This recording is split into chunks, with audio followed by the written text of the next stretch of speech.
గుండె యొక్క ఎలక్ట్రికల్ యాక్టివిటీని తెలుసుకోవటానికి ఈసీజీ టెస్ట్ చేసి తెలుసుకుంటారు. మరి బ్రెయిన్ యొక్క ఎలక్ట్రికల్ యాక్టివిటీని ఎలా తెలుసుకుంటారు? ఈఈజీ అనే టెస్ట్ ద్వారా మన బ్రెయిన్ యొక్క ఎలక్ట్రికల్ యాక్టివిటీని తెలుసుకుంటారని మీకు తెలుసా? ఈఈజీ టెస్ట్ ద్వారా మన బ్రెయిన్లో జరిగే ఎలక్ట్రికల్ యాక్టివిటీని రికార్డ్ చేసి ఫిట్స్ వంటి నరాల సమస్యలను గుర్తిస్తారు. అసలు ఈఈజీ టెస్ట్ ఎందుకు చేస్తారు, ఎలా చేస్తారు?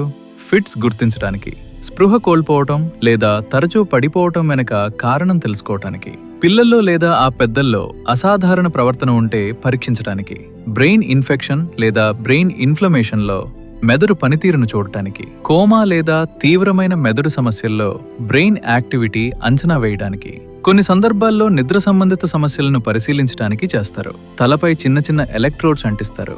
ఇవి కరెంట్ ఇవ్వవు, కేవలం మెదడు సిగ్నల్స్ ను రికార్డ్ చేస్తాయి. పరీక్ష సమయంలో కళ్లను మూయమని, తెరవమని, లోతుగా శ్వాస తీసుకోమని చెప్తారు.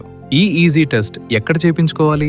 ఇప్పుడు మన హెల్త్ హాస్పిటల్స్ లో అనుభవజ్ఞులైన డాక్టర్లు ఆధునిక చికిత్సలతో బ్రెయిన్ మరియు నరాల సమస్యలకు శాశ్వత పరిష్కారం అందిస్తున్నారు. ఈ రోజే సంప్రదించండి. హెల్త్ హాస్పిటల్స్, ప్రకాశం రోడ్, తెనాలి.